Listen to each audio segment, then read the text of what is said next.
Everyone, आप सभी का स्वागत है मेरे यूट्यूब चैनल में। देखो यार, आज हम बात करने जा रहे हैं कौन हू डिड इट के एपिसोड नंबर 2 और 3 की। अगर आपने अभी तक इसके रिलेटेड एपिसोड 1 की वीडियो को वॉच नहीं किया है तो लिंक डिस्क्रिप्शन में आप चाहे तो देख सकते हो। ये जस्ट अभी रिसेंटली फ्लिपकार्ट ओरिजिनल्स ने रिलीज़ करी है, और अगर आप सभी के पास फ्लिपकार्ट ओरिजिनल ऐप है यानी फ्लिपकार्ट की ऐप है तभी भी आप इसे फ्रीली वॉच कर सकते हो। ये फ्रीली अवेलेबल है, इसी वजह से आप सभी इसे ज़रूर एक बार वॉच करिएगा। सो आज मैं आपको इसके एपिसोड नंबर 2 एंड 3 की स्टोरी बताऊंगा और उसी के साथ बाकी के भी एपिसोड्स बताऊंगा। यानी इसके अभी तक 11 एपिसोड्स रिलीज हो चुके हैं, लेकिन मैं थोड़ा अपडेट नहीं था, इसी वजह से मैंने अभी तक सिर्फ इसके 3 ही एपिसोड्स वॉच किए हैं।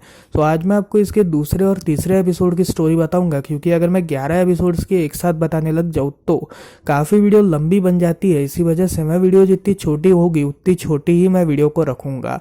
सो वीडियो को एंड तक वॉच करते रहिएगा, और अगर आपको वीडियो पसंद आए तो वीडियो को लाइक करके चैनल को सब्सक्राइब जरूर कर दीजिएगा। So without wasting any time let's start this video. तो एपिसोड नंबर 2 की शुरुआत में हम इंस्पेक्टर आदि को देखते हैं, जो एक दूसरे केस को सॉल्व कर रहे थे। और ये केस कुछ इस प्रकार था कि एक डॉक्टर की डेथ हो चुकी थी एंड उसकी बॉडी को आधा जलाया गया था, यानी उसकी बॉडी जलाने की कोशिश करी गई थी, बट वो जलाने में सक्सेसफुल नहीं हो पाया था किलर। इसी वजह से उसकी बॉडी को आधा ही जला हुआ छोड़ दिया था। अब यहाँ पर जो इंस्पेक्टर थी वो इंस्पेक्टर आदि से इस बारे में बात करती है, जिसमें इंस्पेक्टर आदि के सामने 4 सस्पेक्ट थे एंड पहले सस्पेक्ट जो था वो उसका बॉयफ्रेंड था, दूसरा सस्पेक्ट उसका पड़ोसी था, तीसरा उसका असिस्टेंट था और चौथा उसका कौनसेदोबी कांड का पुराना दुश्मन था।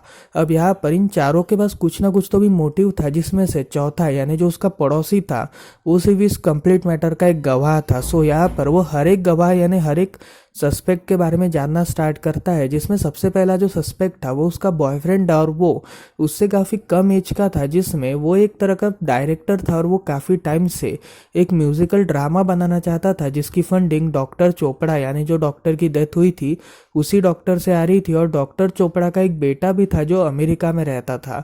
सो यहाँ पर वो थोड़े समय के लिए अमेरिका जाने की सोच रही थी अपने बेटे से मिलने के लिए, एंड तब उसका जो बॉयफ्रेंड था वो इस बात से नाराज़ होता है। इसी वजह से वो उससे बात करने के लिए निकलता है, लेकिन यहाँ पर वो उसका पासपोर्ट चोरी कर लेता है। एक्चुअली ड्यूरिंग हिज इंटरव्यू वो ये बताता है कि मैंने ही उनका पासपोर्ट चुराया था ताकि वो जा न सके, लेकिन बाद में चलकर हमने वीडियो कॉल करी थी जिसमें हम दोनों का पैचअप हो चुका था।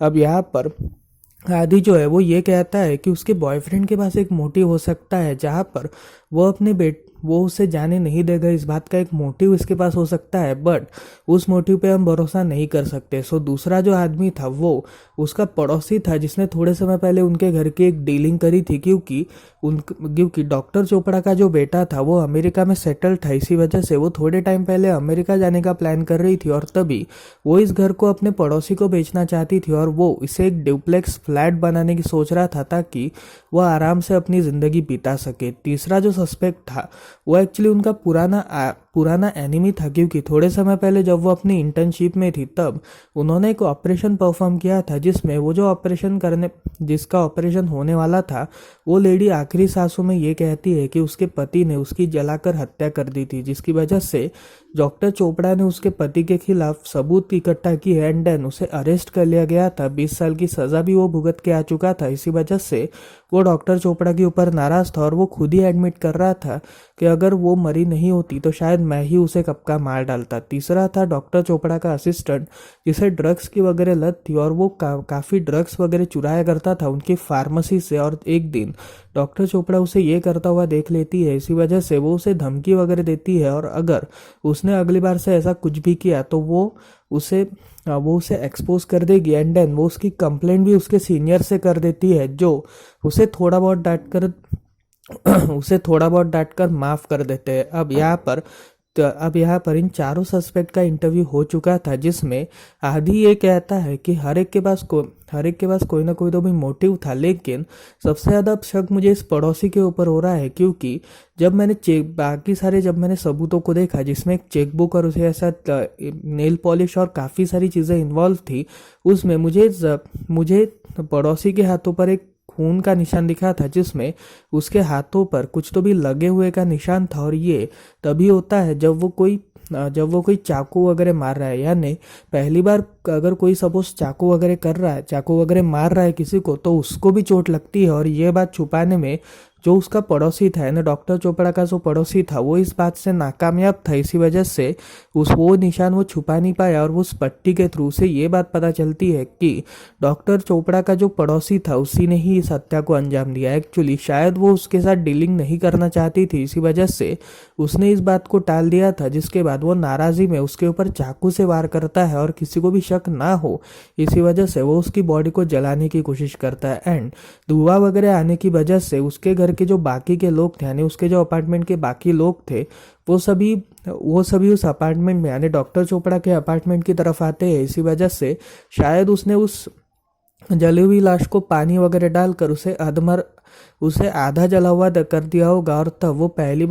और तभी वो सबको ये बताता है कि शायद से वही पहली बार पहुंचा होगा जिसने डॉक्टर चोपड़ा की जान बचाई हो, ताकि वो इस कंप्लीट सिचुएशन से बच सके। तो इन चारों में से जो किलर है वो और कोई नहीं बल्कि डॉक्टर चोपड़ा का पड़ोसी ही है। जिसके बाद जो इंस्पेक्टर थी वो डॉक्टर चोपड़ा के पड़ोसी को अरेस्ट कर लेती है, और यहीं पर ही इसका तीसरा एपिसोड खत्म होता है। दूसरा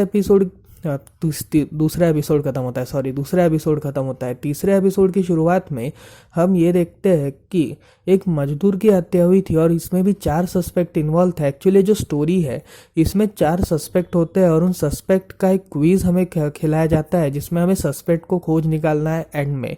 अब यहाँ पर इस कांड में कुछ इस प्रकार था कि जो मजदूर था वो काफ़ी टाइम से मजदूरी वगैरह किया करता था, और इसमें 4 सस्पेक्ट कुछ इस तरह थे कि एक बहुत बड़ा बिजनेसमैन था जिसके घर वो थोड़े समय पहले काम कर चुका था। दूसरा था उसका दूसरा जो था वो एक बेगर था, जो एक्चुअली एक भिखारी था, वो मर्डर स्पॉट के ही पास में था। तीसरा उसका एक्चुअली एक दोस्त था जो उसको काम वगैरह देने की फिराक में था, और चौथा उसका काफ़ी अच्छा बेस्ट फ्रेंड था। अब यहाँ पर इन चारों में से जब पहले बिजनेसमैन का इंटरव्यू लिया गया तब उसने ये कहा था कि वो उसके घर पर काम करने आया था। एक्चुअली उस मजदूर का नाम कार्तिक था, तो कार्तिक थोड़े समय पहले उसके घर पर काम करने आया था, लेकिन वो उससे काफ़ी बैडली बिहेव करता है और उससे बिल्कुल बदतमीजी वगैरह करता है। इसी वजह से वो उससे नाराज़ था, एंड तभी वो वहाँ से भाग निकल गया। अब यहाँ पर वो उसे कार्तिक के हाथ पर बंधी एक रोलेक्स की घड़ी दिखाती है, जिसमें ये घड़ी उससे 1989 में चुराई गई थी। एक्चुअली उन दिनों स्टोन मैन नाम का एक बहुत बड़ा किलर चर्चे में था, जिसने कोलकाता और मुंबई में अपना आतंक मचा रखा था, और थोड़े समय पहले ही उसे अरेस्ट कर लिया गया था। तो आदि को ऐसा शक होता है कि शायद से क्योंकि कार्तिक की हत्या भी स्टोन मारकर ही हुई थी, मतलब एक कंक्रीट गिरकर ही उसकी हत्या करी गई थी, इसी वजह से शायद इस हत्या में बिजनेसमैन इन्वॉल्व हो सकता है, क्योंकि 60 की उम्र का होने के बावजूद भी उसके बाजू में इतनी ताकत थी कि वो एक 20 साल के लड़के को कॉलर पकड़ के उठा दे। दूसरा सस्पेक्ट जो था वो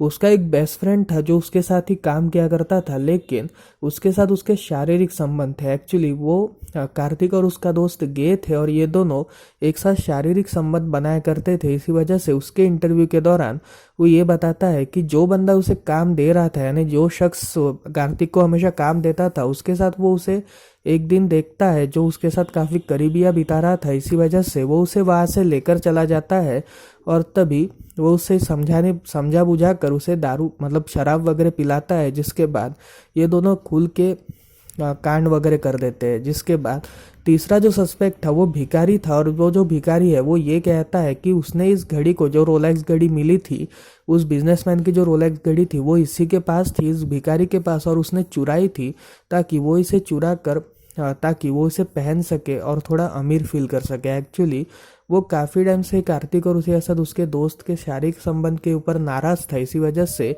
वो तो यही दुआ कर रहा था कि अगर वो मर जाए तो काफ़ी अच्छा हो जाए। और चौथा जो था, जो मैंने आपको स्टार्टिंग के ही सीक्वेंस में बताया, वही चौथा वाला था जो उसे हमेशा काम वगैरह देता था, और वो भी उससे प्यार करने लगा था।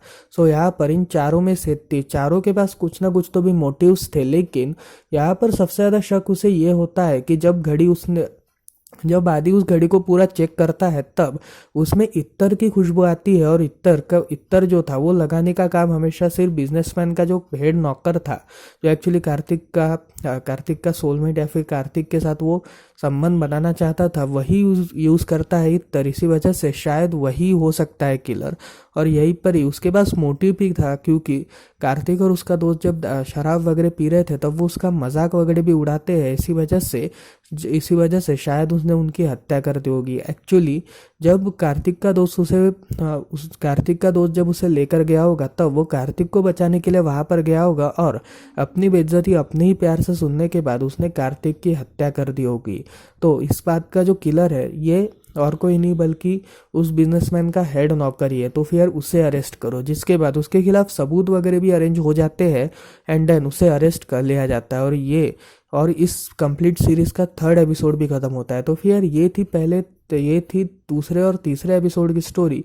आपको कैसी लगी मुझे कमेंट सेक्शन में ज़रूर बताइएगा। सो मिलता है अगली वीडियो में, तब तक के लिए बाय बाय।